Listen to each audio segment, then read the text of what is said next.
Welcome to Fringe Review's headquarters, which is down in Brighton, and it's in our very expensive building known as the Shed at the bottom of the garden.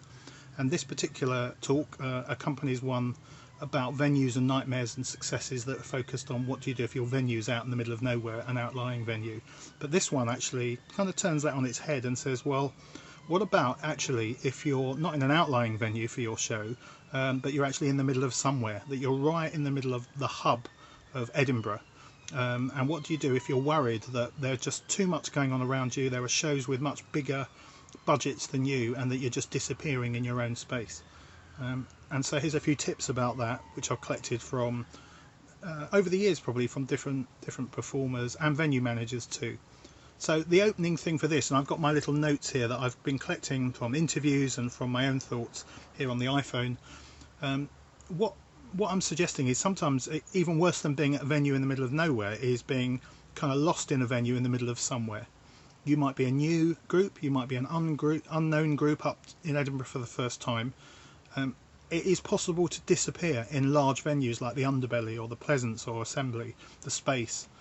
Press offices, they work really hard, but they tend to go into almost meltdown. They're trying to service so many shows, and quite often what you can feel is that you're not getting the attention you hoped that you'd get, and the danger is that that will affect your show. So here's just a few tips to share. One thing I've certainly picked up from performers is, it depends when you arrive in Edinburgh, hopefully a few days before the Fringe starts, but don't push yourself into a place that's gearing up already. The press office might not be ready, so find out when doors are really open. And just make some informal contact a little bit before. Say hello, introduce yourself. They'll probably forget who you are. Saying that a couple of times, just being gently friendly, but if you can, say hello, introduce yourself, and let them know what your show's about. But overall, what you're trying to do as early as possible is establish a good working friendly relationship with press staff. You want them to empathise with you. Try and find common ground. If they're young and you're young, there might be stories to share about what you're doing up in Edinburgh, but just try and develop that rapport. It'll be easy to do that in a fake way, but do that in an authentic way. So get a good relationship with press first, but the box office people, the ushers, the tech people, even the catering outlet staff are people who might recommend your show. So get them to see your show, get them some tickets in. They may not come, but flyer them as much as you might flyer members of the public. Now keep your venues well stocked with flyers, posters and any good press quotes that you get along the way, and check in regularly with your press office. You just need to not assume stuff is happening, and you've got to find that balance between not being deliberately annoyingly pushy but actually being able to repeat yourself a few times to ensure something gets done. Do that politely, do that gently. Let people again try and connect with the fact that you're up for the first time, and try and get them to feel for you and feel with you, and to sense what that might be like. Flyer if you can, and talk to the audience in your venue. Get yourself on the map. I see some shows sort of disappear afterwards, but it can be good to be out and about straight after your show. And sometimes you'll find audience members might even come up to you if they've enjoyed it. They're the people you can say bring your friends. If you've got any special offers, if you've got any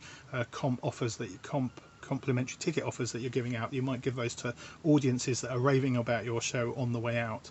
But it can be good just to be around the venue, particularly before and after your show, and not just flyering, but just kind of being in the zone, having a coffee, and not disappearing out of the space.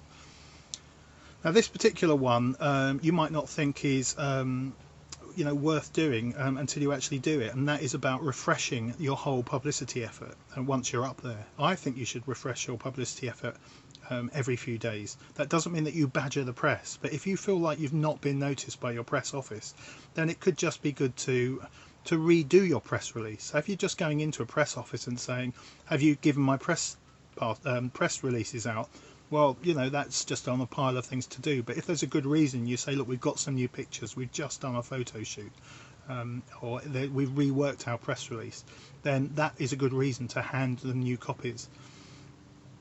A couple of other things is about the Twitter sphere and about social media. And what I've written here is do some mutual retweeting with other shows in your venue.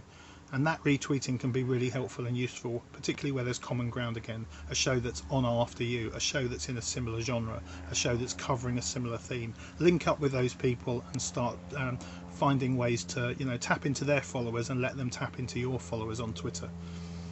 And that of course involves then going to see shows at your venue and creating good relationships with other performers. You're going to be busy focusing in your show, but it can be good to be part of a community. And what you'll find in your venue, particularly if it's one of the big ones, is that communities grow quite early. Yes, there are some really big acts and shows, and some will be more available to you or friendlier than others. Some of them up here for very commercial reasons, as you might be, but you can certainly find that we're stronger together than we are separately. And so definitely start to see other shows and start to kind of just tap into the buzz of your venue. Now, another one is just making it easy for press offices to get hold of you and to access your publicity materials. And so that's about having press releases that are not 60 gigabytes, having them really easily findable, and that you've got them on you. And if anyone just needs to email something or stick a memory stick into a computer just to download something or add some pictures, just be very, very media savvy in your venue. Finally, the other bit about sort of not disappearing in your venue is simply to form part of the life of that venue and to tap into that. So that begins in the morning. A lot of venues have got cafes and they've got bars and they've got restaurants. The press offices are quite often near hangout spaces for shows. There's a way of going into those spaces where you come across as very separate and egotistical.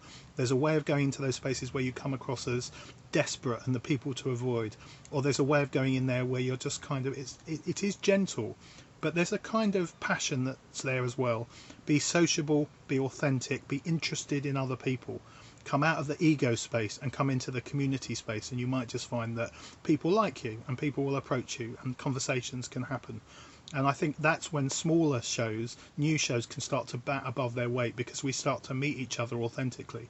And that's why a lot of people are in Edinburgh, to make friends, to learn, to develop and to find out new stuff. So I'm not suggesting be fake nice, I'm suggesting being real nice, and I'm suggesting being enthusiastic, and I'm suggesting that you find that balance between the focus on your show and how your show contributes to the life of the venue that you're playing in.